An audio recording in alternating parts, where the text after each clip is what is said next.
বাংলার বুকে এমন 5টি জায়গা আছে যেখানে সূর্য ডুবে গেলে কেউ যাওয়ার সাহস রাখে না, শুনলে গায়ে কাটা দেবে।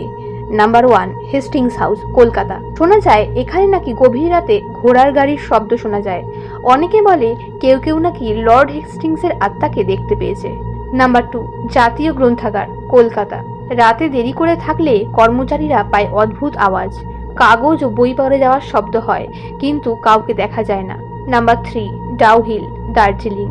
এখানে এক শিশুর কাটা মাথার ছায়া দেখতে পাওয়া যায়। এখানে আছে এক রহস্যময় স্কুল, এর আশেপাশে আতঙ্কে কেউ একা যায় না। Number 4, Morgan house, Kalimpong. এক ব্রিটিশ মহিলার মৃত্যু হয় এখানে, আজও রাতে তার ছায়া ঘুরে বেড়ায়।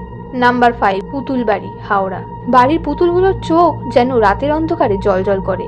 অনেকেই বলেছে রাতের বেলা এখানে অদ্ভুত আওয়াজ হয়। তুমি কি কখনো এই জায়গাগুলোতে যাওয়ার সাহস করবে? কমেন্টে জানাও। আরও এই ধরনের রহস্যময় ভিডিও পেতে চ্যানেলটাকে সাবস্ক্রাইব করে দাও।